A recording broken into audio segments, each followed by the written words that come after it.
बिस्मिल्लाहिर्रहमानिर्रहीम, अस्सलामुअलैकुम and a very good morning public में आपको खुश आमदीद कहूँगी। मैं हूँ अरमला हसन। उम्मीद करते हैं आप बिल्कुल ठीक ठाक होंगे, सब आपकी अच्छी हुई होगी, आपको ज़्यादा गर्मी नहीं लग रही होगी। वेदर चेंज हो रहा है दोबारा से, चूँकि हम सब जानते हैं कि बारिशों की वजह से कुछ हद तक बेहतर था वेदर, लेकिन जो सूरत हाल दूसरी साइड पे थी वो कुछ अच्छी नहीं थी। और मैं कल भी यही बात करी थी कि शुक्र है कि बारिशें रुकने का उन्होंने नाम लिए है, और गर्मी है या जो भी सूरत हाल है, क्योंकि इस वक्त जो बाकी मुल्क है वो अच्छा खासा मुतासर हुआ है इन बारिशों और सैलाब की सूरत हाल से। लेकिन दूसरी जानिब जी, इस वक्त जो बड़ी हैपनिंग चल रही है क्रिकेटिंग वर्ल्ड के अंदर, आज हमने उस पर प्रोग्राम के आगाज़ में बात करनी है। एशिया 2025 आपको पता है, उसके दौरान जो एक पाक भारत टाकरा होता है, उसके अलावा जो एक गैर मुतवक्के सफारती नौयत का वाक़या हुआ जिसने पूरी टूर्नामेंट को अगर बात कीजिए तो नई एक डायरेक्शन दे दी है। और टॉस के वक्त आप सबको याद होगा, पता भी होगा कि जो पाकिस्तानी कैप्टन है उनको हैंडशेक से रोकने और इस लम्हे की रिकॉर्डिंग पर पाबंदी जैसे जो गैर मामूली इकदाम हैं, उन्होंने ना सिर्फ शायकीन को हैरान परेशान किया बल्कि पाकिस्तान क्रिकेट बोर्ड की जानिब से भी बड़ा स्ट्रॉन्ग स्टैंड और रद्द-ए-अमल शो किया गया। आईसीसी मैच रेफरी जो है उनके मुतनाज़ा रवैये और उसके बाद जो इंडियन हुकूमत है उसकी मुबैना हदायत के इंकशाफ ने जो खेल को एक कह लें गैर जानिबदार मैदान को सियासी असर रसूख के ज़ेर असर ला खड़ा किया। और इस सूरत हाल पर पीसीबी ने सख्त मौक़िफ़ अपनाते हुए कहा था, कल मैंने आपको प्रोग्राम के आगाज़ में भी बताया था कि अगर मैच रेफरी को तब्दील नहीं किया जाता तो पाकिस्तान एशिया कप के बायकॉट की उन्होंने धमकी दे दी थी। ज़राए के मुताबिक जी, पाकिस्तान का जो शदीद रद्द-ए-अमल सामने आया है और जो तहफ़्फ़ुज़ात है, उसके बाद आईसीसी ने जो मैच रेफरी हैं उनको पाकिस्तान के आइंदा के जो मैचेस है उससे हटा दिया, क्योंकि कल रात तक ये डेवलपमेंट नहीं उस तरह से क्लियर हो रही थी कि क्या मामला होगा। और पीसीबी ने यह भी मुतालबा करते हुए मैच रेफरी की जो तब्दीली है उसको मेक श्योर किया, क्योंकि कल मोहसिन नकवी साहब ने दीगर जो अहदेदार हैं उनसे मुलाकात और मुशावरत के बाद चीज़ें क्लियर हुई भी हैं। अगरचे पीसीबी की जानिब से अब तक कोई बाज़ाब्ता बयान नहीं जारी किया गया, लेकिन जो सोर्सेज यही कह रहे हैं कि पाकिस्तानी जो टीम है आज यूएई के ख़िलाफ़ अपना तीसरा ग्रुप मैच खेलने के लिए तैयार है। और इस हवाले से पीसीबी से क्या ऑफिशियल स्टेटमेंट आती है, जो हतमी ऐलान आता है, वो आज मुतवक्के है, इस पर भी बात करेंगे। लेकिन ये जो सारी सूरत हाल बनी और इसमें पाकिस्तान क्रिकेट बोर्ड ने जो स्टैंड अपनाया और साथ साथ जो इंडियन मीडिया ने किया और इंडियन जो हुकूमत ने किया, इस मैच को जितना पॉलिटिसाइज किया, और उसके बाद जो इंडियन कैप्टन है उन्होंने एक स्टेटमेंट में जो पहलगाम इंसिडेंट है अपनी फोर्सेस को उन्होंने कहा जी कि हम ये जीत उनको डेडिकेट करते हैं, उस पर भी बहुत बातचीत हुई। लेकिन ये जो हाथ ना मिलाने वाला मामला था, जो कि एक जेंटलमैन गेम का एक ट्रेंड है या रवायत है, उसको ख़त्म करना या उसको सबटाज करना, ये कितना गलत इकदाम था और इसने कितना गलत ट्रेंड सेट किया है, इस पर हम ज़रा तजिया लेंगे। हमारे साथ अयाज अकबर यूसुफजई साहब मौजूद हैं, सीनियर स्पोर्ट्स एनालिस्ट हैं। मोहसिन एजाज साहब हैं, ये भी स्पोर्ट्स एनालिस्ट हैं, जर्नलिस्ट हैं, उनको हम खुश आमदीद कहते हैं। आप दोनों का बहुत शुक्रिया, अयाज अकबर साहब और मोहसिन एजाज साहब, के आपने हमें ज्वाइन किया।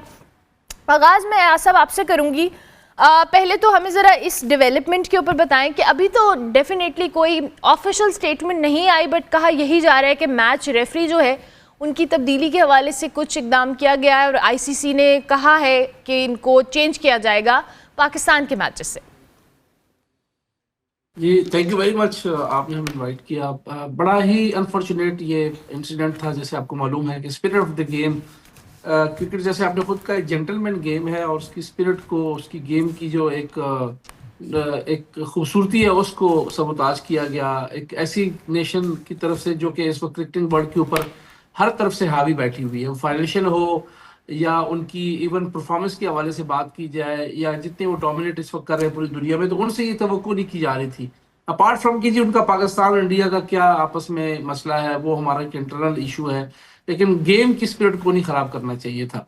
जहां तक आपने पूछा कि अभी तक डेवलपमेंट क्या है, पहले उस पर बात कर लेते हैं कि अभी तक ताहाल जो अभी हम आपसे बात कर रहे हैं, तो पीसीबी ने अभी तक कोई ऑफिशियल स्टेटमेंट नहीं दी कि पीसीबी आज क्या करने जा रहा है। पीसीबी ने कल क्या किया कि पीसीबी ने जो प्रेस कॉन्फ्रेंस थी प्री मैच वो नहीं की और ये एहतजाजन नहीं की, और ये एक तासुर दिया गया कि शायद पाकिस्तान जो है, अगर पाकिस्तान की एक मौक़िफ़ की तायद नहीं की जाती या जो कि इस इंसिडेंट को डिफ्यूज़ करने के हवाले से पाकिस्तान का जो मौक़िफ़ है उसको तस्लीम नहीं किया जाता, तो फिर पाकिस्तान इससे दस्तबरदार हो सकता है। एक अच्छा इनिशिएटिव था, लेकिन वो कहते हैं ना कि जब देर हो जाए तो फिर चीज़ें उस तरीके से मैनेज नहीं होती। पाकिस्तान क्रिकेट बोर्ड से काफ़ी ताख़ीर हुई। और जब ये हैंडशेक की हवाले से आईसीसी के मैच रेफरी एंडी क्राफ्ट ने जो पहले ही कप्तान को बता दिया था, तो कप्तान ने आई डोंट नो, मेरे पास ये इत्तला नहीं है कि अपने कोच या मैनेजर को बताया था इस हवाले से नहीं, और क्या पता मैनेजर ने फिर आगे पीसीबी के जो डायरेक्टर इंटरनेशनल है उस्मान वाला, उनको ये इन्फॉर्म किया था, और अगर किया था तो उस्मान वाला ने क्या चेयरमैन पीसीबी या सीईओ को बताया था। ये तमाम वो चीजें हैं जो कड़ी से कड़ी मिलाई जा सकती हैं, तो उसको वहीं पे डिफ्यूज किया जा सकता था, और वहीं पे पाकिस्तान को चाहिए था कि एक अनफॉर्चुनेट एक ऐसा वाकया जो कि इससे पहले देखने को नहीं मिला किसी भी लेवल के ऊपर, पाकिस्तान इंडिया के इससे ज्यादा टेंशन की सूरत हाल रही है, और वर्ल्ड कप के अंदर, चैंपियन ट्रॉफीज के अंदर, एशिया कप के अंदर पाकिस्तान शेक हैंड भी करता रहा। तो इस चीज को उसी वक्त क्यों नहीं जो है वो नोटिस किया गया। उसके बाद जब मैच खत्म हुआ तो फिर आपस में शेक हैंड नहीं किए दोनों टीमों ने, इसके ऊपर क्या एक्शन हुआ। फिर जो ब्रॉडकास्टर हैं उनके खिलाफ क्या एक्शन लिया कि उन्होंने एक कप्तान की जो पोस्ट मैच टॉक है उसमें उन्होंने एक पोलिटिसाइज किया, और एक सियासी जो है वो टॉक शुरू कर दी, और एक मुल्क को जो है वो बदनाम करने के हवाले से या उसके हवाले से जहर उगलने के हवाले से इतनी चीजें हुई। तो एक मामला हुआ तो, लेकिन यहाँ पर हमारी अपनी बहुत बड़ी कमजोरी रही। हम अपने घर को तो ठीक किए जा सकता है, दूसरे का मुंह तो नहीं बंद किया जा सकता। तो हमने क्या एक्शंस लिए, हमने उस एक्शन के ऊपर क्या रिएक्शन दिए, यह एक बहुत बड़ा सवालिया निशान है, जिसको पीसीबी ने सिर्फ डायरेक्टर इंटरनेशनल उस्मान वाला को बरतरफ करने के बाद शायद ये समझा कि भाई हमने पूरा काम कर लिया। तो ऐसा नहीं है, ये एक बहुत बड़ा इंसिडेंट है। शायद आम लोगों को इस हवाले से इतनी इसकी समझ बूझ ना हो, इस हाथ ना मिलाना या टीमों का आपस में हैंडशेक ना करना, या फिर इतनी बड़ी मीडिया टॉक करने के बाद पाकिस्तान का जो इस वक्त जगह सराई हुई है पूरे दुनिया के अंदर, और पाकिस्तान की जो हुकूमत की कमजोरी नजर आ रही है। मैं तो ये कहूंगा ना कि क्योंकि PCB is controlled by the government, जो ऑटोनमस बॉडी जरूर है, बट जो पीसीबी के जो पैटर्न चीफ होते हैं वो प्राइम मिनिस्टर ऑफ पाकिस्तान होते हैं। प्राइम मिनिस्टर ऑफ पाकिस्तान जो है वो चीफ एग्जीक्यूटिव है इस पाकिस्तान के, इस मुल्क के। तो अभी तक कहीं उनकी तरफ से कोई हमें स्टेटमेंट नजर नहीं आई। मैं खुद प्राइम मिनिस्टर ऑफिस को कवर करता हूँ, किसी किस्म की मुझे लगता है कि इसको सिर्फ एज अ गेम ही ट्रीट किया जा रहा है। बिल्कुल ये गेम है, लेकिन जब एक दुश्मन आप पे इतना बड़ा वार करता है, वो आपको इस मैच पे लेके आता है, तो फिर आपने अभी तक उसके आगे वाले से कोई ऐसा स्ट्रॉन्ग स्टेटमेंट क्यों नहीं दिया, या फिर खाली आप जो है एक ये धमकी दे रहे हैं। ठीक है, ये क्वेश्चन अपनी जगह ऐसा मौजूद है, अभी हम इस पे अब और भी बात करते हैं, बट मैं मोहसिन इजाज साहब का भी इस पे ज़रूर तजिया चाहूँगी। मोहसिन साहब, ये जो अभी अयाज साहब ने बात की है, ये एक तरह से तो हम कड़ी से कड़ी मिलाएं तो मामला वहीं पे आता है कि जब ये मामला हुआ भी कि जी आपने जो टॉस के टाइम पे हैंडशेक नहीं करना, क्या सलमान अली आगा ने दीगर ओहदेदारान को इन्फॉर्म किया, अगर नहीं किया तो टाइमली एक्शन लेना।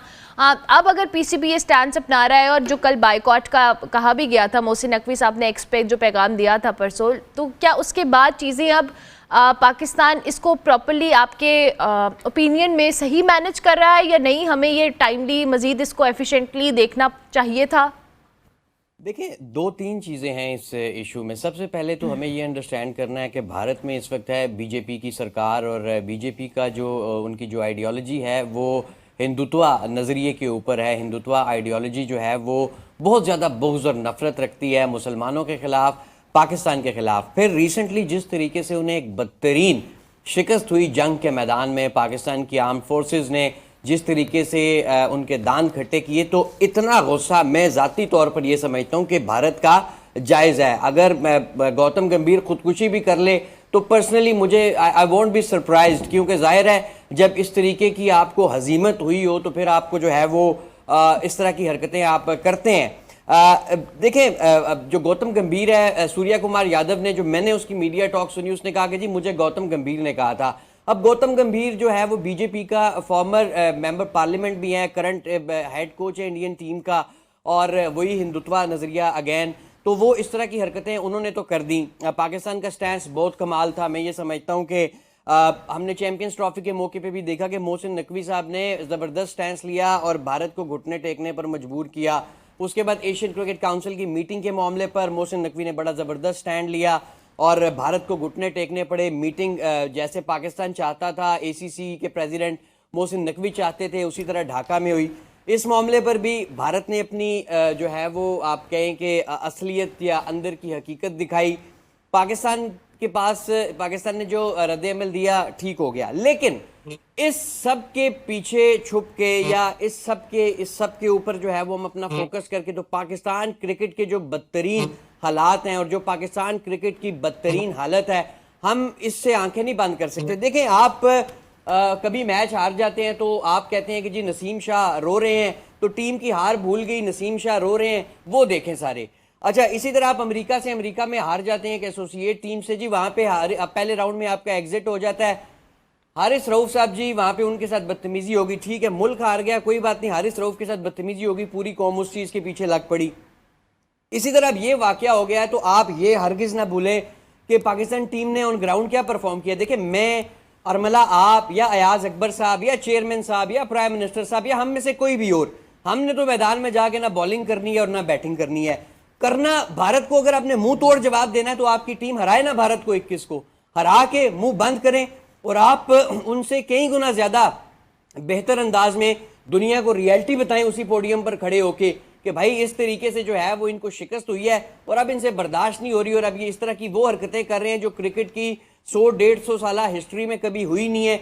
ये आईसीसी के लॉज में नहीं है कि आपने हाथ मिलाना है, लेकिन this is the spirit of the game, इसे स्पोर्ट्समैनशिप कहा जाता है और ये एमसीसी लॉज के प्रीएम्बल में भी लिखा हुआ है। देखें, प्रीएम्बल बेसिकली आपको बताता है कि पूरा जो कोई भी कानून है वो किस बुनियाद पर खड़ा है। तो ये अगर क्रिकेट के अब जितने भी लॉज हैं आप देखें तो ये बुनियादी तौर पे स्पोर्ट्समैन स्पिरिट और इस पे जो है वो खड़े हैं। जब आप इस तरह की चीजें करेंगे तो जाहिर है भारत जो है वो, आपको पता है भारतीय जो हरकतें हैं वो पूरी बीजेपी या हिंदुत्व नजरिए की कह लें जो इस वक्त भारत में रूल कर रहा है, उसने पूरी दुनिया का अमन भी स्टेक पे लगाया हुआ है, पूरी दुनिया की रिवायात भी स्टेक पे लगाई हुई हैं। ना भारत के अंदर कोई महफूज है, ना भारत के बाहर कोई महफूज है, ना भारत के पड़ोस में कोई महफूज है। कनाडा में भारत दहशतगर्दी करवा रहा है, अमेरिका में भारत दहशतगर्दी करवा रहा है, ऑस्ट्रेलिया में भारतीय स्टेट स्पॉन्सर्ड टेररिज्म है। और ये मैं नहीं कह रही, ये अमेरिकन गवर्नमेंट कह रही है, ये कैनेडियन गवर्नमेंट कह रही है, ये ऑस्ट्रेलियन गवर्नमेंट कह रही है, ये पाकिस्तानी गवर्नमेंट कह रही है, टेररिज्म के पीछे भारत है।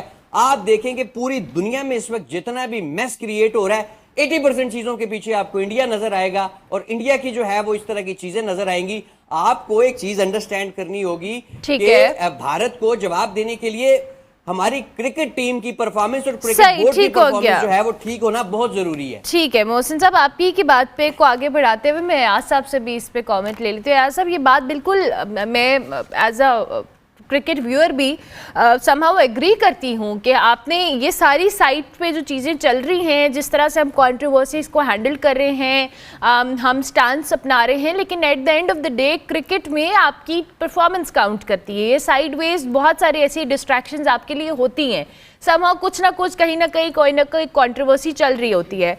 बट डोंट यू थिंक कि हमने उस मैच के अंदर जो परफॉर्मेंस हुई है, अब हमारे पास अगला चांस है कि हम इस चीज़ को कंपनसेट करें समहाउ और अपनी परफॉर्मेंस को बेहतर करके एक प्रॉपर जो क्रिकेटिंग जबान में जवाब है वो दिया जाए? देखिए, मोहसिन की बातों से मैं बिल्कुल 100% एग्री हूँ। जो कि नजरिया या सोच या आइडियोलॉजी, ये तो बच्चे बच्चे को पता है कि इंडिया या हिंदुस्तान जिसको हम कहते हैं उसके माइंड में इस वक्त क्या चीजें चल रही हैं। बिल्कुल मोहसिन ने इस चीज की तरफ इशारा किया कि इस वक्त हम तमाम लोग जो हैं एक इशू के पीछे पड़े हुए हैं। हालांकि इशू ये बहुत बड़ा है, लेकिन साइमल्टेनियसली हमें उस परफॉर्मेंस के ऊपर भी बात करनी है जिसके लिए ये सारे लड़के वहां जमा हुए हैं या जिसके लिए ये पूरा एक इवेंट सजा हुआ है, वो क्रिकेट है। ये चीज, बाकी चीजें तो ऑफ द ग्राउंड है। तो ऑन द ग्राउंड हम क्या कर रहे हैं? बड़ी पैथेटिक हमारी परफॉर्मेंस रही है, हमारी टीम कॉम्बिनेशन। आप इस वक्त टीम में 4 ओपनर खिला रहे हैं, वो बेचारा जो इंडिया के खिलाफ क्रूशल टाइम में परफॉर्म करता रहा, आप उसको चौथे नंबर पे भेज रहे हैं।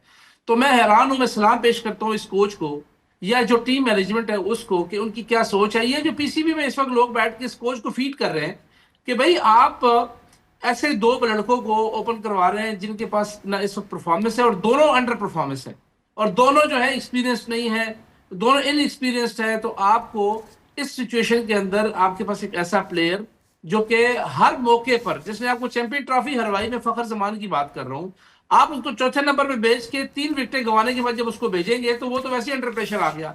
तो अगर आप उसको उस मैच के लिए देखिए ना, प्लानिंग की जाती है match to match, situation to situation, क्या इस वक्त और कंडीशन क्या चल रही है। तो मेरा ख्याल है कि वो किताब से जो पीसीबी लाहौर हेडक्वार्टर में मीटिंग हुई थी और किताब पे लिख के हमारे कोच साहब या टीम मैनेजमेंट जो लेके गई थी, वो कहते हैं हमने मनो और उसी को फॉलो करना है। उन्होंने कोई अपना माइंड नहीं लड़ाया कि भाई इंडिया के खिलाफ क्या स्ट्रेटेजी है, ओमान के खिलाफ क्या स्ट्रेटेजी है, यूएई के खिलाफ क्या स्ट्रेटेजी है। उन्होंने बस भेड़ चाल की, जो लिख के लाए हैं वही शुरू कर दिया। हारिस नीचे नहीं चल रहा तो उसको ऊपर ले आओ, ऊपर नहीं चल रहा तो नीचे ले जाओ।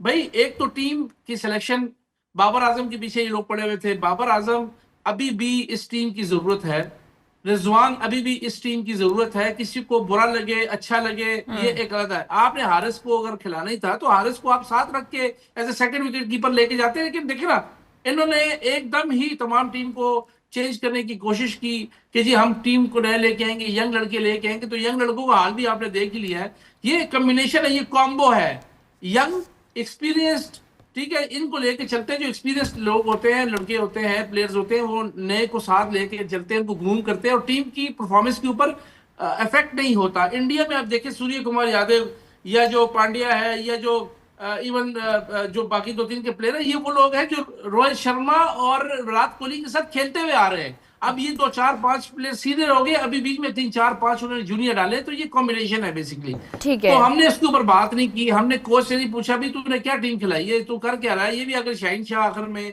या थोड़ा सा सुफियान थोड़ा ना रुकता तो आपका तो हम तो समझ लेते 100 के अंदर टीम आउट। तो हमें जगह सही तो अपनी टीम ने भी करवाई हमेशा। हमें अपनी टीम ने हमेशा आज इस पोजीशन पे लेके, उनको मौका किसने दिया ये फजूल किस्म की वाहियात बोलने का? हमने दिया ना। हमारी परफॉर्मेंस, अगर स्टेज हमारे पास होता, माइक हमारे पास होता, तो उनकी क्या जरूरत थी कि वो बोलते। वो मोहसिन ने अच्छा कहा कि वो तो बेचारे इस वक्त इस कंडीशन में भी नहीं है, वो तो इस वक्त वेंटिलेटर पे चल रहे हैं, उनको तो सांस चाहिए। उनको आपने सांस दे दिया, दुनिया को बोलने के हवाले से उनको आपने मौका दे दिया। तो इसके ऊपर तो बड़ा स्ट्रिक्टली देखना चाहिए। और बिल्कुल हम कहते हैं कि अल्लाह करे को थोड़ा सा अक्ल लड़ाए हमारी टीम मैनेजमेंट, और जो 21 को मैच होगा उसमें कोई अच्छी टीम खिलाए। टीम यही हो, कॉम्बिनेशन ठीक कर ले। आप देखें कौन हाँ, से ये आपने जो अभी अयाज साहब बात की है कि टीम तो अब यही है जो हम लेकर गए हैं और हमने इन्हीं को खिलाना है। मोहसिन, ये जब हम बात करते हैं कि जी जो टीम हमारे पास अब जाहिर है जो टैलेंट मौजूद है हमने उसी में से यूटिलाइज करना है। जो आप लड़के लेकर गए हैं उन्हीं को आपने खिलाना है, लेकिन उनकी यूटिलाइजेशन जो है वो बेहतर अंदाज में ऑन ग्राउंड सिचुएशन को देखते हुए, बॉलिंग अटैक को या उनकी बैटिंग लाइनअप को देखते हुए आपने कैसे सेटिंग करनी है, ये कैप्टन की और दीगर वहाँ पे मौजूद लोगों की जिम्मेदारी होती है। बट अनफॉर्चुनेटली हमने हमेशा ये स्ट्रगल किया है कि हम ये देखते हैं कि जी एक लड़के को हमने बिठाया हुआ है साइड पे और हम बाकियों को यूटिलाइज कर रहे हैं, हालांकि उसकी यहाँ पे जो यूज़ आप उसको कर सकते हैं वो बेहतर तौर पे कर सकते हैं। यानी ऑन ग्राउंड डिसीजंस या ऑन ग्राउंड जो हमारी सूरत हाल है, हमने हमेशा इसमें स्ट्रगल किया। डू यू अग्री कि अब हमारे पास जो आगे मैच आ रहा है जो हमने इंडिया के अगेंस्ट खेलना है, उसमें अपने कॉम्बिनेशन को बेहतर करते हुए, यूटिलाइजेशन को बेहतर करते हुए इन प्लेयर्स की अच्छी परफॉर्मेंस की एक्सपेक्टेशन रखनी चाहिए?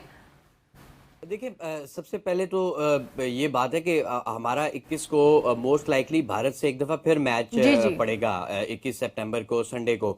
तो भारत वहाँ पर ये नहीं है कि उसने आपसे इस संडे को हाथ नहीं मिलाया तो अगले संडे का वो हाथ मिला लेंगे। भारत ने यही कुछ करना है। अब भारत ने तो यही कुछ करना है, लेकिन अब रिस्पॉन्सिबिलिटी है। देखे, पाकिस्तान क्रिकेट बोर्ड का जो मौक़िफ़ था, जो रिस्पॉन्सिबिलिटी थी, जो ऑफिशियल्स की थी, वो चले उन्होंने कर दी। किसी ने लेट कर दी, किसी ने टाइम से कर दी। हमारा एक मौक़िफ़ है, बिल्कुल है, लेकिन अगेन अब मैदान में खिलाड़ियों को परफॉर्म करना है। देखें, आप टीम की अभी जिस तरह अयाज साहब बात कर रहे थे कि आप बेहतर कॉम्बिनेशन खिलाएं। अब लड़के तो आपके पास यही 15-17 का स्क्वाड है, आपने इन्हीं में से खिलाने हैं। लेकिन मुझे एक चीज़ बताएं, अयाज अकबर साहब का कोचिंग में बड़ा तवील एक्सपीरियंस भी है। फ़हीम अशरफ साहब को बारे में बताया जाता है कि वो ऑलराउंडर हैं, एक सिंगल ओवर उन्होंने नहीं किया। हार्दिक पांड्या है, भारत ने ऑलराउंडर खिलाया, उसने पहला ओवर किया, उसने पहली बॉल पे विकेट ले ली। अनफॉर्चुनेटली देखें, ऑलराउंडर की डेफिनेशन ये होती है कि जिसको बैटिंग भी आती हो, बॉलिंग भी आती हो और फील्डर भी अच्छा हो। जबकि हमारे यहाँ ऑलराउंडर की डेफिनेशन ये है कि जिसे ना बैटिंग आती हो, ना बॉलिंग आती हो और ना ही फील्डिंग आती हो, हम कहते हैं ये ऑलराउंडर है। अब पाकिस्तान टीम को जो है वो आपने जो कॉम्बिनेशन की बात की है ना बॉलिंग में, देखिए भारत जो है या सब कॉन्टिनेंट की जो टीम्स हैं, उनको आपने अगर उनकी बैटिंग को थ्रेटन करना है ना, तो आपको एक एक्सप्रेस फास्ट बॉलर हर सूरत चाहिए होगा। जो हकीकी तेज बॉलर होता है ना, वो बैट्समैन के लिए हमेशा थ्रेटनिंग होता है। आपको चाहिए था कि आप फ़हीम अशरफ की जगह हारिस रऊफ को खिलाते या आप वसीम जूनियर को खिलाते। फ़हीम अशरफ साहब को अगर आपने ऑलराउंडर खिलाया है तो कप्तान से पूछा नहीं जाना चाहिए कि फ़हीम साहब को अगर आपने ऑलराउंडर खिलाया है तो उन्होंने बॉलिंग क्यों नहीं की? इसी तरह अब देखें कि 20-20 मैचों 15-15 मैचों में जो है वो प्लेयर्स हमारे फ्लॉप हो जाते हैं। कोई उनको ये डर नहीं होता कि हमें कोई रिप्लेस कर देगा, बिल्कुल कोई ऐसी चीज नहीं है। कप्तान साहब जो हैं, कोच साहब अपनी मर्जी से कॉम्बिनेशन खिला रहे होते हैं, किसी को कोई परवाह नहीं है। आप देखें कि पाकिस्तान टीम की जो रिसेंट अरसे में परफॉर्मेंसेज आ रही हैं, मेरे ख्याल में कि ये इससे ज्यादा हम क्या एक्सपेक्ट कर रहे हैं। बांग्लादेश आपको होम ग्राउंड में क्लीन स्वीप कर गया, जिम्बाब्वे से आप हार गए, एसोसिएट टीम से आप हार गए, चैंपियंस ट्रॉफी आपके होम ग्राउंड पे हुई, पहले राउंड में आपका एग्जिट हो गया, 2024 वर्ल्ड T20 आपका पहले राउंड में एग्जिट हो गया। आपको आप किस किस मजीद जो है वो हार का क्रिकेट बोर्ड में इंतजार किया जा रहा है कि मजीद क्या होगा। देखिए एक बड़ी बदकिस्मती है जो भी मैंने कहा ना कि 20-25 जो है वो मैच गुजर जाते हैं, प्लेयर की परफॉर्मेंस नहीं आती, रन्स नहीं आते, विकेटें नहीं आती। उसकी वजह क्या है? हमारा पीछे से टैलेंट आने का सिलसिला ही रुक गया है। पाकिस्तान क्रिकेट बोर्ड इस वक्त ग्राउंड पे क्लब क्रिकेट कह लें, डोमेस्टिक कह लें, या जिस जो नीचे की क्रिकेट है वो हमारे मुल्क में हो ही नहीं रही। जब नीचे नर्सरी में चीजें, फैक्ट्री में चीजें तैयार ही नहीं होंगी तो ऊपर आपको टैलेंट कहां से मिलेगा? टैलेंट तो तभी मिलेगा। देखें पिछली जो गवर्नमेंट थी इमरान खान साहब की, वहां पे हमारी 3 साल क्लब क्रिकेट ही नहीं हुई। जब 3 साल देखे ना आपकी फैक्ट्री में माल तैयार ही नहीं हुआ तो अब आपको वो भी नजर आना शुरू हो गया है। अच्छा, उसके बाद भी अब क्रिकेट उस तरीके से नहीं हो पा रही जैसे आज से कोई आप कह लें कि 8-10 साल पहले थी। तो ये बहुत सारे मसाइल है। फिर पाकिस्तान टीम के चलें वो टैलेंट नहीं आ रहा है, एक अपना प्रॉब्लम है, लेकिन जो अवेलेबल ऑप्शंस हैं वो बेहतर खिलाए जा सकते हैं। आप वसीम जूनियर को खिलाएं, आप हारिस रऊफ को खिलाएं, आप जो है वो जिस तरह अभी अयाज साहब ने बाबर की बात की, देखें दुबई में 170 180 वाले मैचेस, 150 से 170 वाले मैचेस होते हैं वहां पे इन ग्राउंड पे। ये कोई 200-250 वाले मैचेस नहीं है वहां पे। आइडियल प्लेयर था Babar, technically very sound, Dubai में खेलने, यूएई में खेलने का बहुत ज्यादा एक्सपीरियंस। अब बंदा पूछे माइक हसन साहब से कि यार देखें बाबर आजम के रिकॉर्ड्स वहां पे कैसे हैं, अब आपने उन्हें किन ग्राउंड्स पे जो है वो ड्रॉप किया और उनकी जगह जिसको आप लेकर आए हैं वो क्या कर रहे हैं।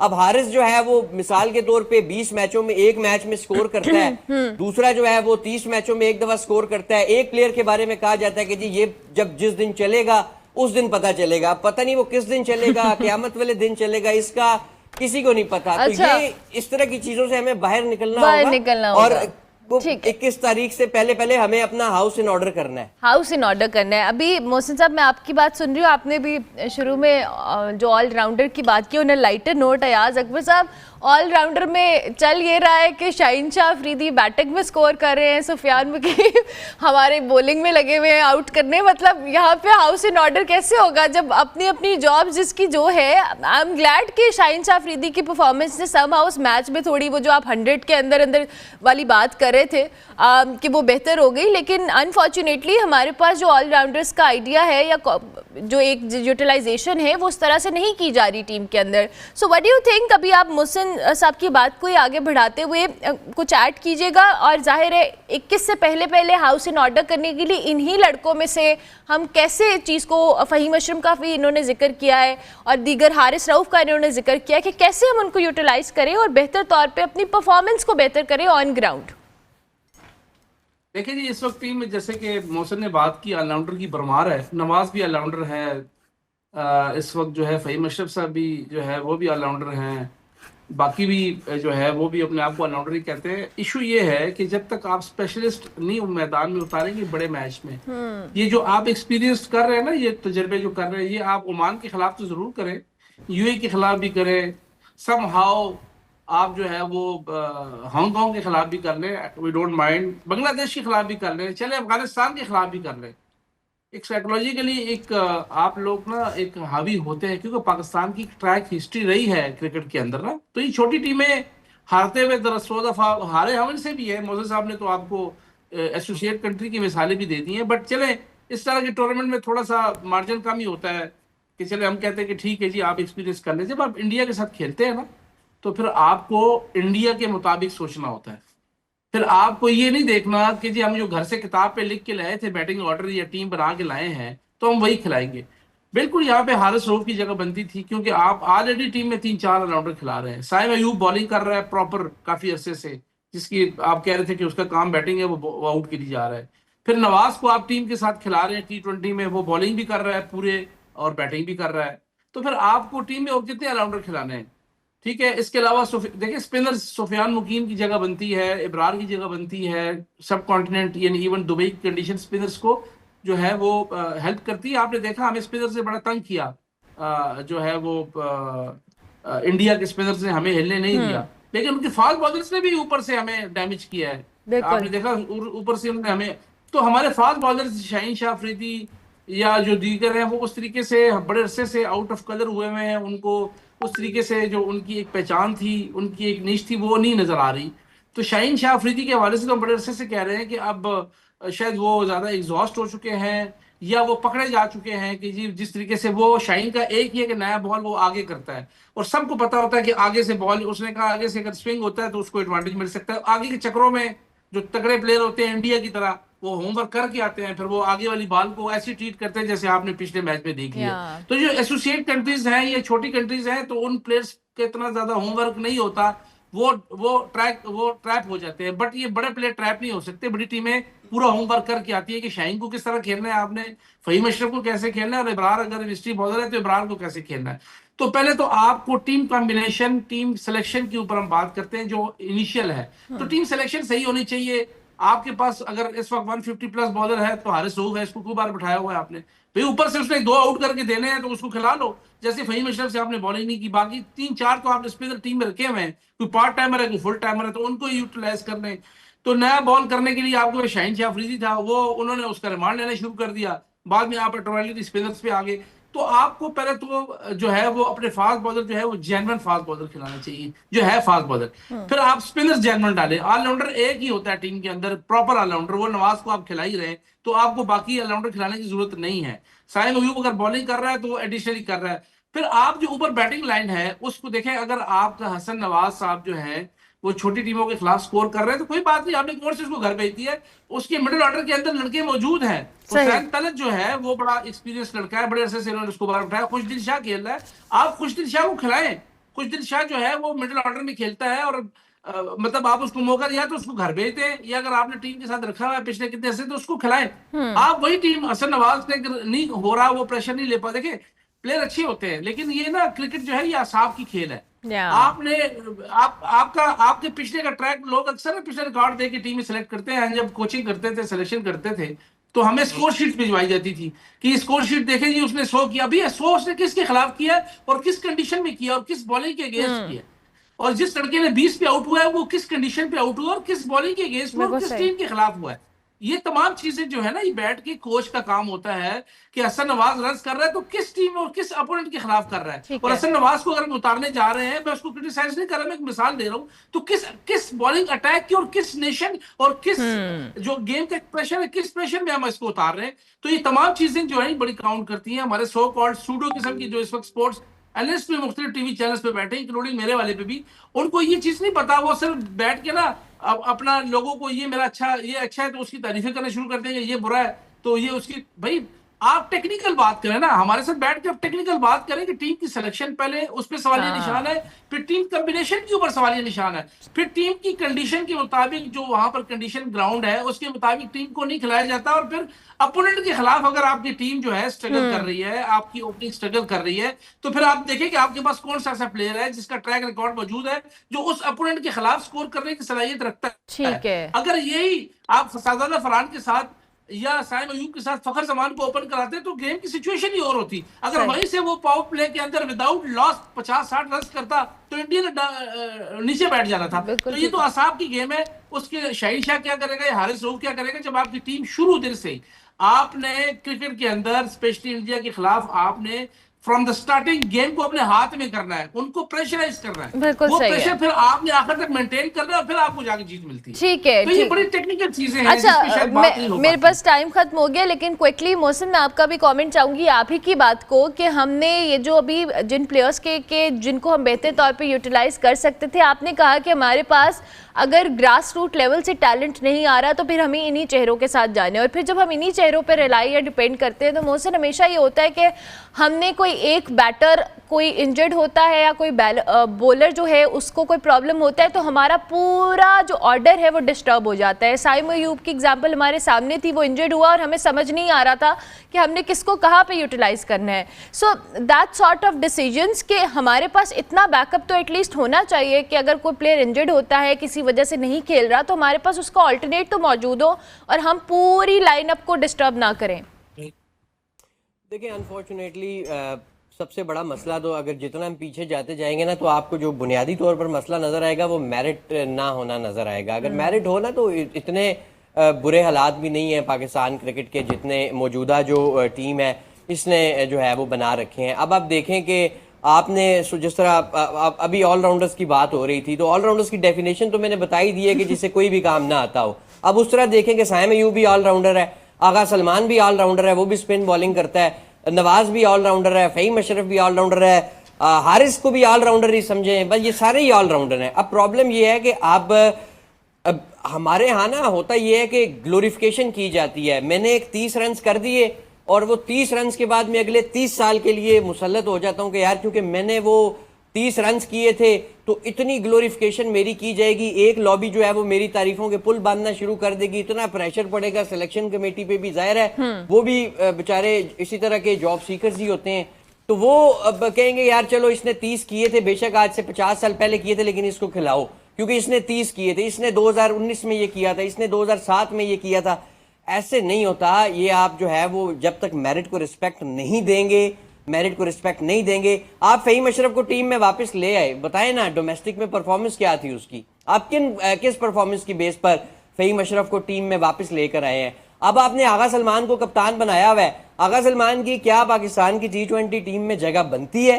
अगर बनती है तो फिर ठीक है। क्या मोहम्मद हारिस इंटरनेशनल मटेरियल है? अगर क्रिकेट वाले जो लोग हैं, एयाज साहब का बराह रास्त क्रिकेट से ताल्लुक है, लेवल 3 कोच हैं, बहुत सारी नेशनल असाइनमेंट्स भी कर चुके हैं, मुझे खुद बता दें अगर आपकी देखिए कोचेज या जो बड़े खिलाड़ी होते हैं, जो कप्तान या सेलेक्टर्स, इनका ये तो एक आंख में ना एक बॉल करते हुए परख लेते हैं कि इसमें कितना स्पार्क है इस प्लेयर में।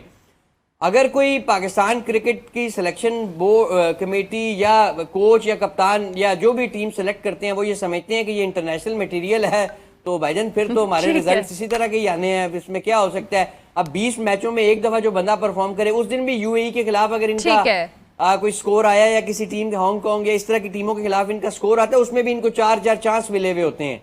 तो ये सारी चीजें जो हैं वो देखनी है। मतलब वही बात है, वो पंजाबी में कहते हैं ना कि आवे का आवा ही बिगड़ा हुआ है, कैसे ठीक होगा। Thank you very much Mohsin साहब, आपका भी और अयाज साहब आपका भी कि आप दोनों ने हमें वक्त दिया। अयाज अकबर यूसुफजई और मोहसिन एजाज साहब हमारे साथ मौजूद थे। जी ये हैंडशेक का मामला तो अपनी तरफ मौजूद है, लेकिन जो पाकिस्तानी टीम की परफॉर्मेंस रही है उस पर भी अपना तज्जिया दे रहे थे। ब्रेक लेते हैं, ब्रेक के बाद वापस आते हैं।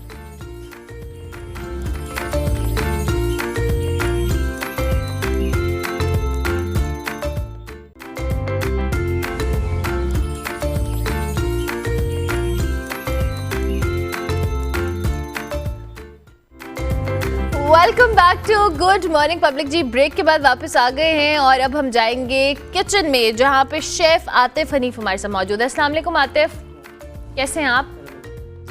क्या बना रहे हैं आज आप? आज मैं करागे चिकन बना रहा हूँ। ये कोरियन डिश है, ठीक है। और जो इसकी बेसिक है, ये मैंने चिकन है, इसको मैंने फ्राई करना है और उसके साइड पे दिया ये राइस है। राइस जो है ना वो मैंने गार्लिक राइस बनाने हैं। गार्लिक राइस बनाने अभी मैंने बॉयल कर लिया, अभी इनको मैंने बनाना है और हमारा ऑयल गर्म हो रहा है, इसके बाद इसको मैं फ्राई करूँगा। और चिकन की मैरिनेशन, क्योंकि कोरियन थोड़ा स्पाइसी होता है। स्पाइसी होता है। जो चिकन की मैरिनेशन है उसमें हॉट सॉस यूज़ किया मैंने, oil, crush chilli, salt, black pepper और मैंने हॉट सॉस और दूसरी टबास्को यूज़ किया, ठीक है, इसको स्पाइसी करने के लिए। ओके। और इसको कितनी देर मैरिनेट किया? इसको तकरीबन आधे घंटे से ज़्यादा हो गया, ठीक है। और अभी आप इसको फ्राई करेंगे? इसको फ्राई करूँगा, ऑयल जैसे गर्म होगा इसको मैं फ्राई करूँगा, ठीक है। उसके साथ इसकी मैं सॉस बनाऊँगा, ठीक है। सॉस में क्या क्या चीज़ें यूज़ सॉस में मैं chilli garlic tomato ketchup use होगी, उसके बाद हमारा विनेगर यूज़ होगा, हॉट सॉस यूज़ होगी, हनी यूज़ होगा, क्रश चिली यूज़ होगी, और ये हमारी स्वीट एंड सावर सॉस होगी। स्वीट एंड सावर जी, उसके बाद ग्लेज करके सर्व करेंगे। ज़बरदस्त। चले आप अपना काम शुरू करें, मीनवेल हम आपकी तरफ दोबारा भी आते हैं। जी आज हमारे पास कोरियन डिश बन रही है और कोरियन यूजुअली बड़ा स्पाइसी होता है। हम पाकिस्तान में तो आजकल वो कोरियन रामेन नूडल्स, इस तरह की बहुत सारी चीज़ें चल रही हैं जो कि I don't know, I am not sure about them, क्योंकि मैंने एक बार ट्राई की थी एंड वो तो खा के ही बंदे को समझ नहीं आती। एंड आई होप कि आज जो शेफ़ आतिफ हमारे लिए बना रहे हैं कुछ इंटरेस्टिंग सा होने वाला है। तो जनाब अभी हम ब्रेक लेते हैं, ब्रेक के बाद जब वापस आएंगे तो हम मेहमानों से भी आपका तारुफ करवाएंगे और फिर शेफ़ के पास दोबारा किचन में जाएंगे और देखेंगे क्या बनना है। मिलते हैं एक ब्रेक के बाद।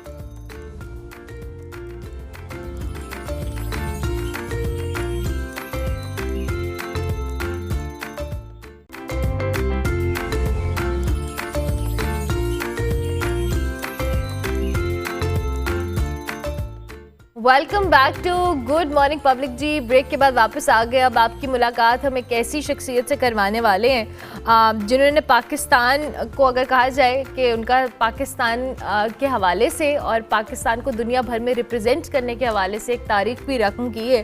पाकिस्तान की जी एक शानदार मुहिम जो भी कह लें, और ऐसी शख्सियत है जिन्होंने बड़े बुलंद हौसले के साथ अपनी गैर मामूली काबिलियत हो आज़मोज़ को रखते हुए जो माउंटेनियर है या माउंटेनिंग है उसमें एक नई तारीख भी रकम की है। कराकरम की मुश्किल तरीन चोटियों को जी इन्होंने सर किया है और इन्होंने तारीखी कारवां का हिस्सा बनकर 4 जो मुतवातिर हैं 5000ers, इस हवाले से इन्होंने बुलंद चोटियों को अबूल किया है, जो इससे पहले किसी भी पाकिस्तानी खातून के लिए एक बड़ा चैलेंजिंग काम था और नामुमकिन कहा जाए तो गलत नहीं होगा। डॉक्टर सना जमील हमारे साथ इस वक्त मौजूद हैं। जाहिर है माउंटेनिंग और इसके साथ साथ इस तरह के एडवेंचर पे जाना आपकी फ़िज़िकल स्ट्रेंथ, आपकी मेंटल जो स्ट्रेंथ है, दोनों पे डिपेंड करता है। और इस वक्त डॉक्टर सना हमारे साथ मौजूद हैं, उनसे हम बात करते हैं। अस्सलाम वालेकुम doctor Sana, thank you very much. कैसी हैं आप? वालेकुम सलाम, मैं बिल्कुल ठीक ठाक हूँ। आप सुनाएं कैसे हैं? Thank you so much for having me.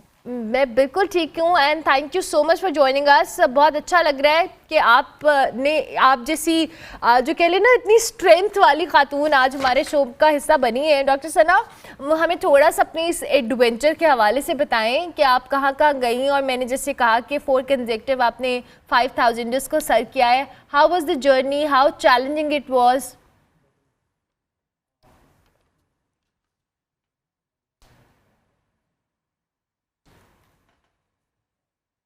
Journey was very overwhelming. जैसे कि आपको बता दूं, हम लोगों ने बेसिकली इसमें 4 हाई माउंटेन पासेस किए हैं जो कि 5000 मीटर से बुलंद समुद्र को जो है वो हमने विजिट करते हैं, और एक ओवर 5000 मीटर। सो बेसिकली जब हम एक हाई माउंटेन पास करते हैं तो उसमें 15 दिन लगते हैं, और हमने ये 4 हाई माउंटेन पासेस किए 15 दिन में। अब आप अंदाजा लगा सकते हैं कि ये कितना मुश्किल होगा, कितना टफ होगा।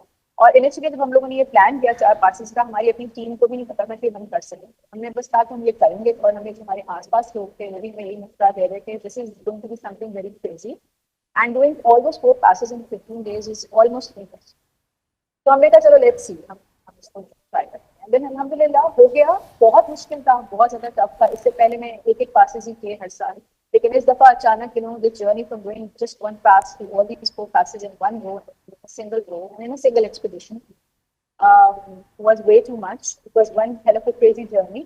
लेकिन अल्हम्दुलिल्लाह हमारे टीम मेंबर्स ने सेफली ये 4 passes सेफली एंड सक्सेसफुली ये सारे passes क्रॉस किए, और सफर तो है no doubt was an amazing and overwhelming journey for all. That's great. अच्छा डॉक्टर सना, आपने कहा कि एक्सपेडिशन 4 पासेज हैं, हमें थोड़ा सा इसके डायनामिक्स को समझाने की कोशिश करें, बिकॉज आई बिलीव कि हम हमेशा माउंटेनरिंग और इन सारी चीज़ों पर कहते हैं। आपने ये जो टर्म पासेस का जिक्र किया है, ये जैसे आप 15 दिन के जर्नी को जो एक पास का होता है, आपने 4 पासेस को 15 दिन में कंप्लीट किया। कैसा ये जर्नी है, थोड़ा सा ये हमारे देखने वालों की अंडरस्टैंडिंग के लिए बताएं, बिकॉज आई थिंक ये कराकरम के हवाले से हम बात कर रहे हैं। ये कितना मुश्किल होता है, इसमें क्या आपको बहुत ज़्यादा हाइट पे जाना है 5000 से, जैसे आपने कहा अबव, और उसके बाद जब आपने आना है किस तरह से है, ज़रा डायनामिक समझाएं हमें इसका। अच्छा, इसमें ये होता है कि हम लोग पहले एक सर्टन स्टर्टू में ये पाकिस्तान में पूरा सफर हमने किया। हम एक विलेज तक पहुंचे, बिस्सिल विलेज है, स्टर्टू का एक काफी रिमोट विलेज है। वहां से हमारा ट्रैकिंग का यानी सफर स्टार्ट हुआ, पैदल हमने स्टार्ट किया। और जैसे कि मैंने आपको बोला कि 15 दिन में ये 4 पासेस किए, तो आप ये अंदाजा लगा लें कि एक दिन में हम कितना चले। यानी कि हम सुबह 4 बजे चलना स्टार्ट करते थे और कभी कभी रात के 12 बजे भी हमें 12 बज जाते थे चलते चलते। 17 to 18 आवर्स हमने जो है वो ट्रैक किया, which is a lot।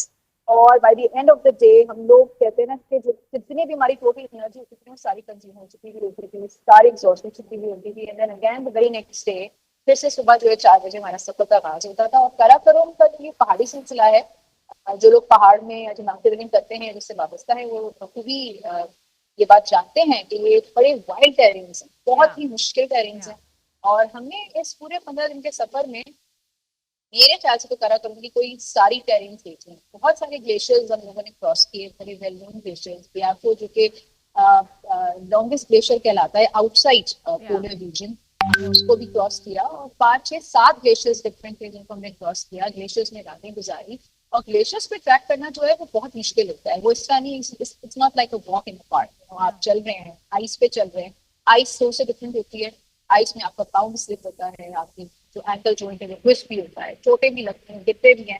और जो जैसे से ये सफर ऊपर की तरफ जाता है, ऑब्वियसली जैसे मैंने आपको बोला कि 5000 मीटर्स से अबव हमने जाना था, तो oxygen the oxygen the air gets thinner and it obviously gets difficult to breathe.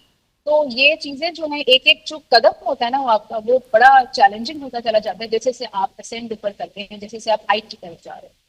और उसके साथ साथ मौसम की सख्ती भी बहुत होती है इन टेरेन्स में। एक तो जो वेदर है वो बहुत अनसर्टन होता है, आपको नहीं पता होता कि अचानक जो है यहाँ पे बर्फबारी शुरू हो जाए, अचानक बारिश, अचानक ओले गिरने शुरू हो जाए, and have to prepare for all that. अचानक जो है ठंड स्टार्ट हो जाएगी और आपने पहुंचना भी है, आपने उन्हीं टेरेन्स पे चलना भी है। तो it's like it's an amalgamation of all those rocky and icy terrains and all that. So ये बहुत मुश्किल सफर होता है, हाइट के साथ साथ ये टेरेन्स भी। आई एम श्योर कि ये बहुत मुश्किल होगा, और जो विजुअल्स भी हम देख रहे हैं। अच्छा डॉक्टर सना, ये तो आपका एडवेंचर एक्सपीडिशन, ये सारी चीज़ें हम बात करें, आपको ये इंटरेस्ट कैसे हुआ? ये जो जर्नी और इस एडवेंचर का आगाज है, क्यों और कैसे हुआ?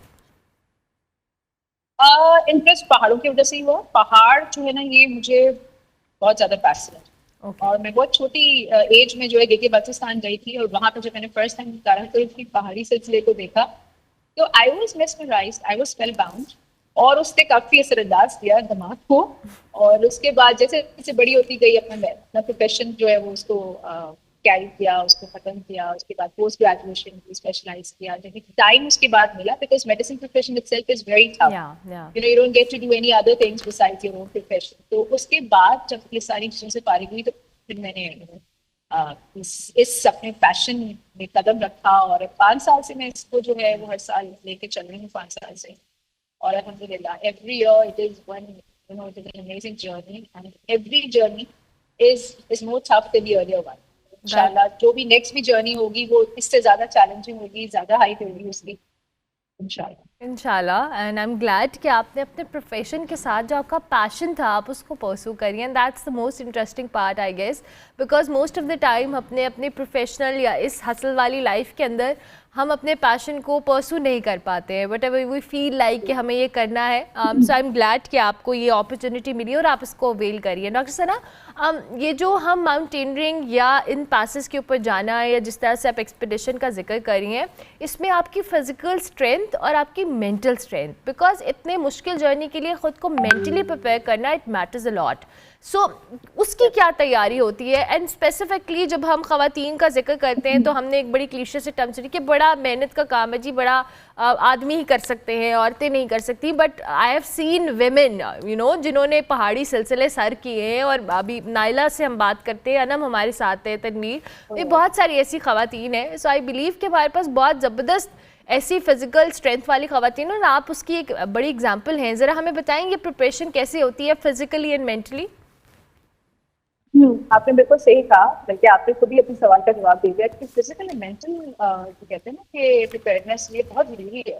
फिजिकली तो हम लोग ये करते हैं कि जी हम एक्सरसाइज करते हैं, हम लोग जिम जाते हैं, और इसके बगैर आप नहीं सोच सकते कि आप इन टेरेन्स का मुकाबला भी कर सकते हैं। आप तो फिजिकली फिट।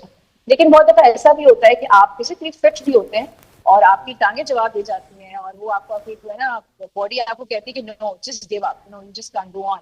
तो तब आपकी जो मेंटल फिटनेस होती है, दैट पिचेस है, और वो फिर आपको कहते हैं कि no you have to go on. तो मेंटल स्ट्रेंथ जो है वो कभी कभी फिजिकल स्ट्रेंथ से ज्यादा इंपॉर्टेंट रोल प्ले करती है। जहाँ फिजिकल स्ट्रेंथ खत्म होती है वहां पे mental strength it takes over. So mentally strong होना जो है वो भी बहुत ज्यादा जरूरी है इन एक्सपीडिशंस के जाने। बिल्कुल और हम बेसिकली फिजिकली स्ट्रांग होने के लिए इसकी तैयारी जो है वो तकरीबन समझे पूरे साल से की हुई होती है। I'm जैसे sure. अभी मैं ये एक्सपीडिशन कर आई हूँ, तो अब 1-2 महीने का मैं रेस्ट लूंगी, तो उसके बाद वापस आई हिट माय जिम, और अगले एक्सपीडिशन तक के लिए जो है ये बिल्कुल ये करना होता है without gymming and without any exercise. बहुत से लोग जिमिंग नहीं कर सकते, घर में खवातीन कर सकती हैं, लेकिन एक्सरसाइज करना बहुत जरूरी है। Lovely lovely. In the end doctor Sana, हमारे प्लेटफॉर्म से बहुत सारी ख़वातीन लड़कियां आपको देख रही होंगी जो कि शौक रखती हैं बट समहाउ रिलक्टेंट है किसी भी रीज़न की वजह से, आप उनको क्या कहना चाहेंगी? मेरा बड़ा सिंपल मैसेज है, और वो यही कि आपने जो है ख्वाबों का ताक़त करना ना, never give up on your dreams, और अपनी जो भी लिमिटेशंस है, मुश्किलात हैं, जो कि ऑब्वियसली ज़िंदगी का हिस्सा है, वो आएंगी रास्ते में, लेकिन आपको उनसे डिस्करेज नहीं होना है। आपने उस चीज़ को भी जो है ना उस पर कन्वर्ट करना है नरिशमेंट में। और I believe that these women specially from Pakistan, ये जहाँ भी हों, जिधर भी हों, they have every potential to push their back. So yeah never forget to chase your dreams, dream big and dream long. Lovely, thank you very much doctor Sana Jameel, बहुत शुक्रिया कि आप तशरीफ़ लाई, आपने हमें वक्त दिया, और आप जैसी ख़वातीन बहुत सारे लोगों के लिए इंस्पिरेशन भी हैं। डॉक्टर सना से हमने आपकी मुलाकात करवाई। ब्रेक लेंगे, ब्रेक के बाद वापस आएंगे।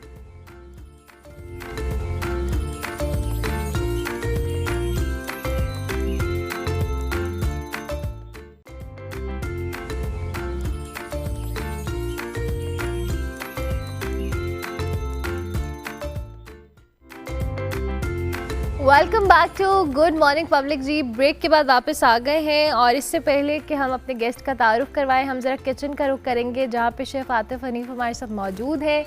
इनका खाना बिल्कुल रेडी हो गया है। आतिफ, आपने क्या बनाया एक बार रिपीट कर दें, और इसकी जो आपने फाइनल प्रेजेंटेशन में गार्निशिंग की है इसके बारे में बताएं, हमें बहुत फैसिनेट कर रही है। ये मैंने करागे चिकन बनाया है, ये कोरियन डिश है, और इसकी जो मैंने सॉस है वो कोरियन सॉस बनाई है, और जो चिकन है मैंने फ्राई करके कोरियन सॉस में मैंने ग्लेज किया। उसके बाद जो ऊपर मैंने गार्निश लगाई, ये स्पैगेटी है। स्पैगेटी को पहले मैंने ब्लांच किया, ब्लांच करने के बाद उसको मैंने फ्राई किया। ठीक है। और जो राइस है, राइस के ऊपर मैंने वो ग्रीन अनियन के स्ट्रिप्स किए हैं, वो प्रेजेंटेशन के लिए लगाई हैं ऊपर मैंने। आपके सबसे अच्छी इंटरेस्टिंग बात, टेस्ट भी अच्छा होता है और आपकी प्रेजेंटेशन बड़ी अच्छी होती है। Atif, thank you very much, बहुत शुक्रिया कि आप तशरीफ़ लाए और आपने इतनी अच्छी रेसिपी हमारे साथ शेयर की, और हम इसको थोड़ी देर बाद शो के बाद टेस्ट करके बताएंगे। Thank you. Chef Atif Hanif हमारे साथ मौजूद थे जी। अब हमने जिस टॉपिक के ऊपर बात करनी है वो हमने इंटीरियर डिज़ाइनिंग के ऊपर बात करनी है। वैसे तो लोगों को अपने घर सजाना, उनके नक्शे से लेकर उसके इंटीरियर तक, हर कोई चाहता है कि घर खूबसूरत से खूबसूरत, और अब बहुत सारे लोगों में ये अवेयरनेस भी आ रही है कि लोग एक प्रॉपर आर्किटेक्ट को या इंटीरियर डिज़ाइनर को हायर करते हैं, उससे अपने घर के नक्शे, जो कि बहुत सारे मुख्तलिफ पहलुओं को मद्देनज़र रख कर आपके घर को या आपकी स्पेस को डिज़ाइन करते हैं। आज हमने इसी हवाले से बताना है कि आपकी घर, स्पेस, ऑफिस, कोई भी ऐसी जगह है आप जहाँ पे आप अपनी ज़िंदगी का, अपने दिन का ज़्यादातर वक्त गुजारते हैं, वो कितना कंफर्टेबल होना चाहिए, उसमें कौन कौन से फैक्टर्स मद्देनज़र हमने रखने हैं, और फिर कितना इम्पॉर्टेंट है कि जब आप कोई स्पेस डिज़ाइन कर रहे हो तो उसके लिए एक जो स्पेशलिस्ट है उस हवाले से उसकी कंसल्टेशन लेना, उसकी सर्विसेज को लेना। इस वक्त हमारे साथ समीउल्लाह वागा साहब मौजूद हैं, जो कैसे डिज़ाइन एंड एसोसिएट्स के बानी भी हैं, उनको हम खुशामदीद कहते हैं। अस्सलाम वालेकुम जी, बहुत शुक्रिया कि आप तशरीफ़ लाए। थैंक यू जी। सबसे पहले तो हमें ज़रा अपने इस वेंचर के हवाले से बताएं, ऐसे डिज़ाइन एंड एसोसिएट्स आप लोग किस तरह से काम कर रहे हैं और क्या क्या सर्विसेज हैं जो उसके अंडर आप प्रोवाइड करते हैं? जी, इट्स वे बैक कोई ऐसे डिज़ाइंस, इट्स बिन 12 ईयर्स कि हम मार्केट के अंदर काम कर रहे हैं। शुरू में तो जाहिर सी बात है कि छोटे छोटे प्रोजेक्ट्स लेके हमने उसमें एक लर्निंग प्रोसेस होता है।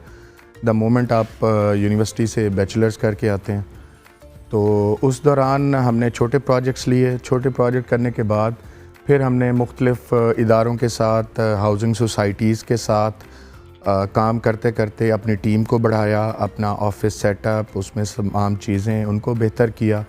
और उस दौरान हमने, अब ये है कि हम पाकिस्तान के हर सिटीज़ के अंदर काम कर रहे हैं। ज़बरदस्त। उसमें हम रेजिडेंशियल प्रोजेक्ट्स भी करते हैं, कमर्शियल प्रोजेक्ट्स भी करते हैं, हॉस्पिटैलिटी के भी करते हैं, और लैंडस्केप, क्योंकि मेरा एक अपना पैशन है तो उसको भी मैंने हमेशा किया है। और उस हवाले से अब अगर हमारी टीम में देखें तो हम डिज़ाइन के साथ साथ कंस्ट्रक्शन इंडस्ट्री में भी आए हैं। और उसके लिए proper my younger brother is civil engineer, he look after that road construction और हाउसेस की कंस्ट्रक्शन की कंपनीज़ को, और इस वक्त हम पाकिस्तान के लाहौर, इस्लामाबाद, मुल्तान और दुबई बेस्ड हमारे 4 ऑफिसेज हैं। That's amazing. अच्छा समीला साहब, मुझे ये बताएं, जाहिर है विद टाइम, अब जैसे आपने कहा कि आपने भी जब स्टार्ट किया था तब अवेयरनेस एक डिफरेंट लेवल की थी, और अब आई बिलीव कि लोगों के अंदर इस हवाले से अवेयरनेस और डिफरेंट तरीके से आई है। सो ओवर टाइम आपने क्या चेंजेस और इस मार्केट के अंदर कितनी एवोल्यूशन को एक्सपीरियंस किया है, और आपकी कंपनी जिस विजन के ऊपर काम करी है वो भी आप हमारे साथ शेयर करें। शुरू में तो लोगों में एक्सेप्टेंस नहीं थी, ठीक है, लाहौर में या इस्लामाबाद में या कराची में उस तरह से थी, ज़ाहिर सी बात है लोगों का लाइफस्टाइल थोड़ा डिफरेंट था। अब आहिस्ता आहिस्ता सोशल मीडिया की वजह से अवेयरनेस, ज़ाहिर सी बात है चीज़ें मज़ीद बेहतर हो गई हैं।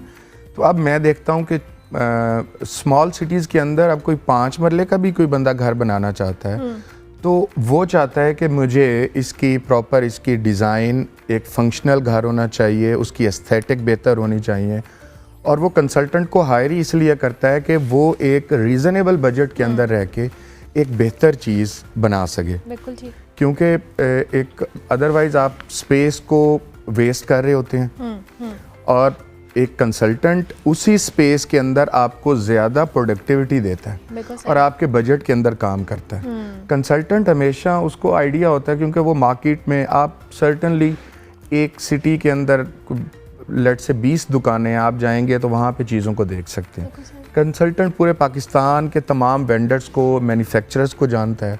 फिर जैसे कि हम ट्रैवल कर रहे होते हैं, हम दुबई ट्रैवल कर रहे हैं, चाइना ट्रैवल कर रहे हैं, यूरोप ट्रैवल कर रहे हैं, तो हमें पता है कि इम्पोर्टेड प्रोडक्ट्स क्या हैं, उनकी क्या चीज़ें हम कहाँ कहाँ यूज़ कर सकते हैं, और वो एस्थेटिक एक रीज़नेबल बजट में पाकिस्तान के लोकल मटेरियल्स को प्ले करते हुए हम किस तरह से एक अच्छा और बेहतर प्रोजेक्ट टाइमलेस डिज़ाइन के साथ हम डिलीवर कर सकते हैं। बिल्कुल ठीक है। लेकिन आजकल कुछ अपना इंटीरियर, क्योंकि थोड़ा ट्रेंडिंग भी है, लोग पिंटरेस्ट और सोशल मीडिया से चीज़ें निकालते हैं, लेकिन वो आप उसको स्केल पे जब लेके आते हैं, एक 10 मरले वाला अगर 2 कनाल का एक रेफरेंस लेके आया है तो वो बड़ा चैलेंजिंग होता है। लेकिन ये है कि मेरी हमेशा से कोशिश रही है कि एक लॉजिकल रीज़न के साथ क्लाइंट को बताया जाए और उसकी चीज़ों को वर्केबल बनाया जाए, ना कि उसको या तो छोड़ दिया जाए कि वो एक एक्सपेरिमेंट ही करता रहे। तो कंसल्टेंट का वैसे काम भी यही है कि आप अपना लोगों के लिए चीज़ों को वर्केबल बनाएं। तो हमारी हमेशा से कोशिश रही है, और हमारी कंपनी का विजन भी यही है, और हमारी अब अगर देखें हमारी एक्सपेंशन का भी यही है कि हमने वर्केबल बनाया है, ऑन टाइम डिलीवरी दी है, कॉस्ट इफ़ेक्टिव सॉल्यूशंस दी हैं, और सबसे बड़ी बात कि हमारा जो फीडबैक है, हमने अगर किसी क्लाइंट को डिज़ाइन, एग्जीक्यूशन, किसी भी चीज़ में कोई टाइम दिया तो हमने रियलिस्टिक बेसिस पे टाइम दिया, उसको बजट में भी उसको रियलिस्टिक बताया कि अकॉर्डिंगली ये इतने ही पैसे लगेंगे, क्योंकि आप चीज़ों को कैलकुलेट कर सकते हैं, उसको प्रॉपर, उसकी पूरी इंजीनियरिंग है, आप कैलकुलेट करके आप उनको हवा में रखने की बजाय उनको बिल्कुल हकीकत बताएं, ऑन पेपर बताएं कि इतना हम आपके लिए कर सकते हैं, ये पॉसिबल है। फिर आप उनको before you going into execution आप उनको सैम्पलिंग दिखाएं कि एग्जैक्टली ये चीज़ लगेगी, और फिर आप सैम्पल बोर्ड उनको दे दें, ताकि जिस दिन उनकी एग्जीक्यूशन हो कि उनका प्रोजेक्ट डिलीवर हो तो उनका कॉन्फिडेंस 100% ही होना चाहिए। बिल्कुल। अच्छा, आपने भी जो एक बड़ी इंटरेस्टिंग बात की है कि नॉर्मली एक कंसल्टेंट या आर्किटेक्ट या डिज़ाइनर को हायर करने का पर्पस भी होता है कि वो बहुत सारी बारीक चीज़ों को समझता है। हमारे यहाँ अनफॉर्चुनेटली पहले के जो कंस्ट्रक्शन आइडियाज़ या एरियाज़ को एग्जीक्यूट होते हुए हमने देखा है, इनफैक्ट बहुत बड़ी बड़ी बिल्डिंग्स को भी, उसमें बहुत सारे ऐसे सस्टेनेबिलिटी के जो फैक्टर्स हैं उनको मद्देनज़र नहीं रखा जाता था। अब दुनिया भर में जो कंस्ट्रक्शन हो रही है वो सस्टेनेबल तरीक़ों से भी हो रही है, ताकि आपकी जो एनवायरनमेंट फ्रेंडली या दीगर चीज़ों को मद्देनज़र रखा जाए। आप लोग अपने प्रोजेक्ट्स में इस तरह से कोई वर्किंग कर रहे हैं, कोई ऐसी चीज़ है जिसको आप मेक श्योर करते हैं कि हो? जी, हकीकत तो ये है कि मुझे लगता है कि अभी हम इसको कोई 50-60% तक तो अचीव कर पाएँ। ठीक है। आप जब वेस्ट से इंस्पायर होके उन डिज़ाइंस को, जहाँ पे टेम्परेचर चीज़ें डिफरेंट होती हैं, और हम जब बड़ी बड़ी विंडोज़ के साथ प्ले कर रहे होते हैं, तो जाहिर सी बात है कि वहाँ पे एक ये बड़ा एक चैलेंजिंग सिचुएशन होती है कि हमने उस चीज़ को किस तरह से मैनेज करना है। लेकिन येस, उसमें मटेरियल्स आ गए हैं, जैसे डबल ग्लेज विंडोज़ हैं, कुछ ऐसी फिल्म्स भी हैं जो कि सनलाइट को रिफ्लेक्ट करती हैं, आपके घर के टेम्परेचर को मेंटेन रखती हैं। आपकी कंस्ट्रक्शन के दौरान भी आप जब कैविटी वॉल के साथ कंस्ट्रक्शन करते हैं तो आपके घर का टेम्परेचर बेहतर रहता है। फिर आप सोलर में चले गए हैं, फिर आपने लैंडस्केप को बेहतर किया है, आपके जो अंदर के घर के अंदर के मटेरियल्स हैं उसमें भी आप सस्टेनेबल मटेरियल्स में लेके गए हैं। इसी तरह ही मुख्तलिफ जितने भी एलिमेंट्स हैं पाकिस्तान में अब ये 50-60%, और जो क्योंकि इनिशियली जब भी आप कोई नई चीज़ प्रैक्टिस करते हैं तो उसकी जो बजटिंग है वो थोड़ी ज़्यादा होती है। मेगा प्रोजेक्ट्स में वो बहुत बड़ी इन्फ्लुएंशियल होती है। तो आहिस्ता आहिस्ता अभी कई लोग हैं शायद इससे भी ज़्यादा प्रैक्टिस कर रहे हो, 50-60% तक हम अपने घरों में इस चीज़ को और मुख्तलिफ कॉरपोरेट हॉस्पिटैलिटी के प्रोजेक्ट्स में हम इस चीज़ को प्रैक्टिस कर रहे हैं। चीज़ें जूं क्योंकि पाकिस्तान में मैन्युफैक्चरिंग बेहतर होती जाएगी तो ये लेवल जो है ये मेरे ख्याल में ये ज़्यादा बेहतर और ज़्यादा हम इसको बेहतर तरीके से अचीव कर पाएंगे। अच्छा समीरा साहब, ये जो भी आपने बात की है, आई रियली वांट कि हमारे प्लेटफॉर्म से आप ज़रूर इस चीज़ को मेंशन करें कि बहुत सारे लोग आप अफोर्डेबिलिटी के हवाले से भी बात करते हैं कि जी अगर हमें कंसल्टेंट ले रहे हैं या एक आर्किटेक्ट से सर्विसेज ले रहे हैं या इंटीरियर डिज़ाइनर से ले रहे हैं तो हमारी अफोर्डेबिलिटी नहीं है, हम उसको अफोर्ड नहीं कर पाएंगे इस फैक्टर के साथ। और आपने क्या ऑब्ज़र्व किया है कि अगर नॉर्मली लोग किसी कंसल्टेंट की सर्विसेज नहीं भी ले रहे तो वो क्या मेजर या बेसिक गलतियाँ हैं जो घर में कंसर्न की? इवन आई बिलीव कि बहुत सारे लोगों से जब आप इंटरेक्ट भी कर रहे होते हैं आपको लगता है कि लाइटिंग इम्पैक्ट कहाँ से आना है, हवादार होना चाहिए, ऐसी बेसिक चीज़ें होती हैं जो हम नज़रअंदाज कर देते हैं कंस्ट्रक्शंस के अंदर। ऐसा है कि क्योंकि हम बल्क में हर प्रोजेक्ट के लिए रोज़ाना परचेज़ कर रहे होते हैं। अब जो चीज़ आपको 100 रुपीज़ की मिलनी है वो मुझे 80 या 75 की मिलेगी डायरेक्ट मैन्युफैक्चरर से। बिल्कुल ठीक। मुख्तलिफ कंपनीज़ हमें अप्रोच करती हैं, वो हमें सैम्पल्स प्रोवाइड करती हैं, वो हमें अपने एक्सपीरियंस सेंटर दिखाते हैं और वो पूरी प्रोडक्ट की एक नॉलेज होती है। फिर उनकी डिफरेंट वैरायटीज़ और रेंज को हम जानते हैं।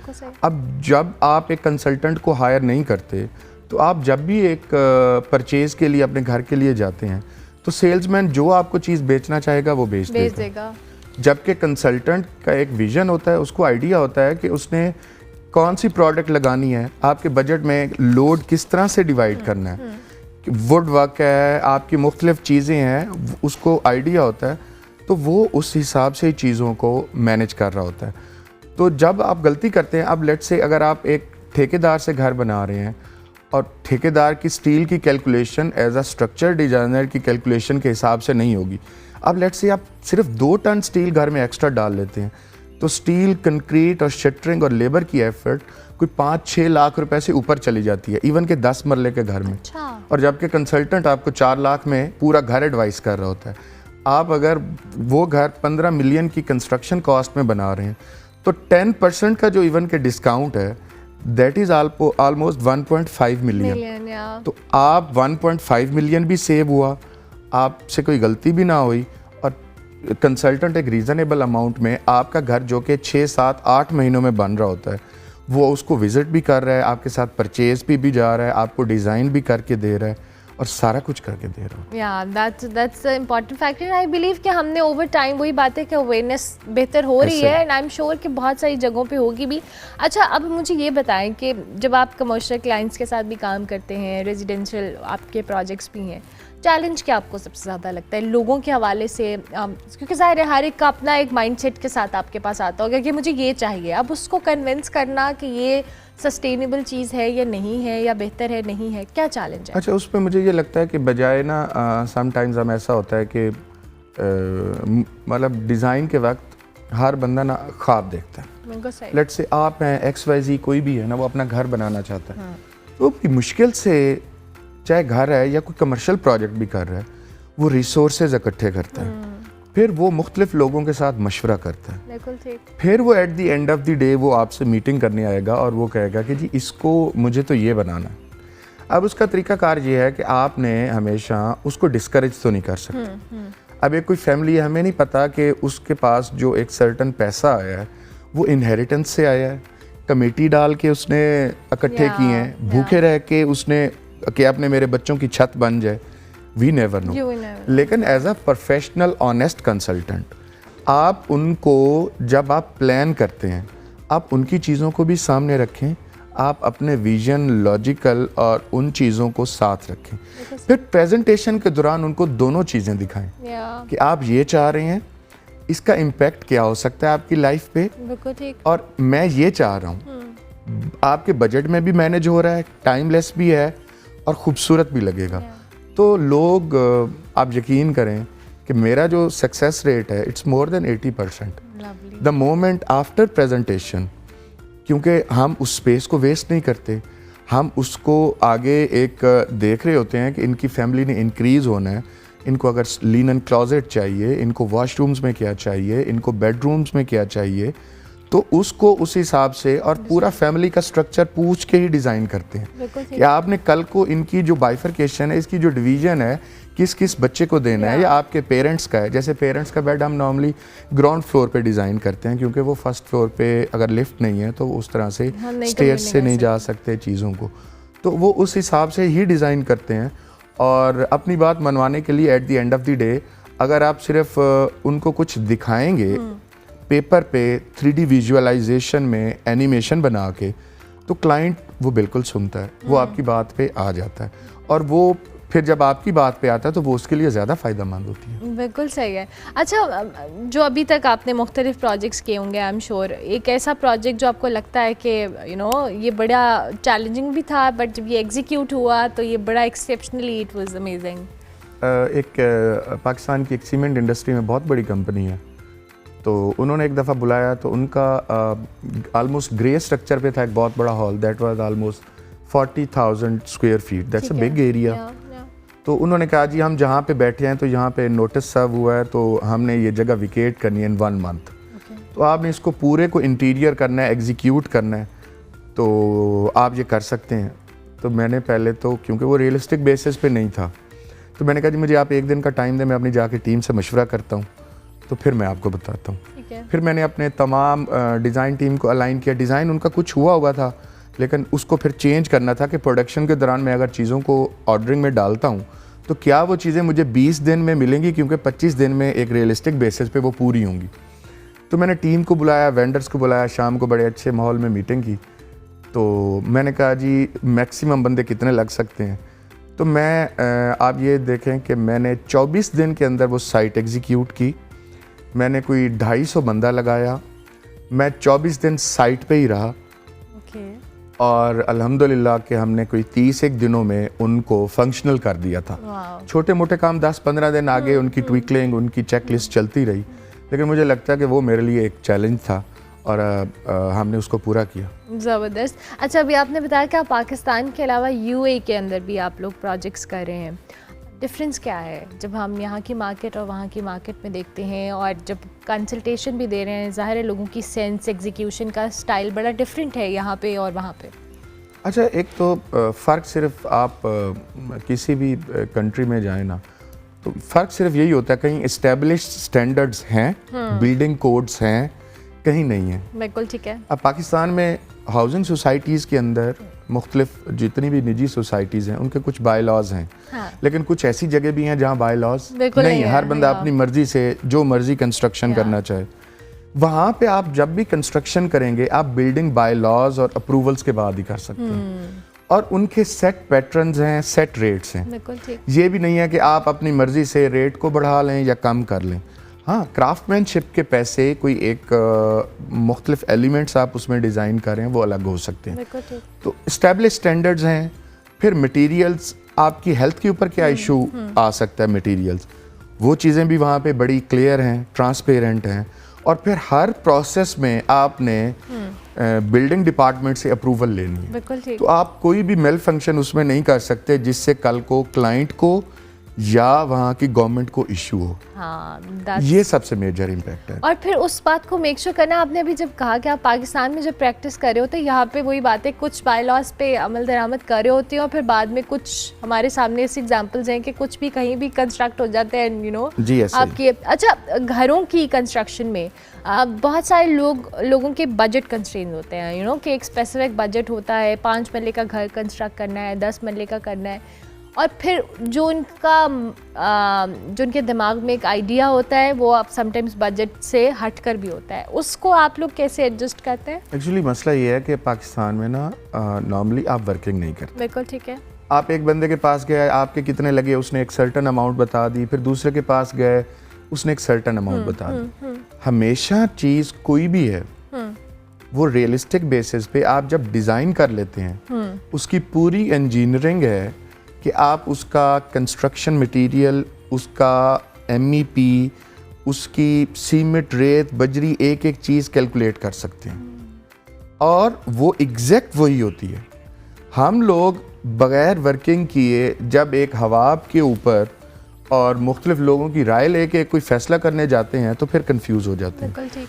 और हाँ, आप अगर बजट कम है तो कंस्ट्रक्शन को उस तरह से फेजेस में डिज़ाइन किया जा सकता है कि एक सर्टन बजट में आप इतना कर लें, नेक्स्ट फेज़ में इसी के साथ ही मज़ीद कंस्ट्रक्शन कर लें। ओके। वो फेजेस में भी हो सकता है। बिल्कुल सही। फिर ग्रे स्ट्रक्चर के बाद फिनिशेस में भी आप लोड को इस तरह से डिवाइड कर सकते हैं कि आपकी एस्थेटिक डिस्टर्ब ना हो और आप रिजल्ट अचीव कर लें जो कि आप करना चाहते हैं। Very interesting. चलिए जी, thank you very much, Thank you. बहुत शुक्रिया कि आप तशरीफ़ लाए। इस वक्त समीउल्लाह वागा साहब हमारे साथ मौजूद थे। जी ऐसे डिज़ाइंस एंड एसोसिएट्स के बानी है और अपनी इस कंपनी के हवाले से, विजन के हवाले से और एक कंसल्टेंट की जो सर्विसेज होती हैं उसके हवाले से बताया। It's very important, I believe कि ओवर टाइम लोगों के अंदर अवेयरनेस भी आ रही है कि आप कैसे बेहतर तौर पर अपनी स्पेस को, चाहे वो घर है, ऑफिस है, कोई भी प्रोजेक्ट है, आप उसको बेहतर तौर पे एग्जीक्यूट कर सकते हैं with the help of a consultant. So I hope कि ये सेगमेंट बहुत सारे लोगों के लिए हेल्पफुल रहा होगा। प्रोग्राम का वक्त जी ख़त्म हुआ। इंशाल्लाह मेरी आपसे मुलाकात होगी कल।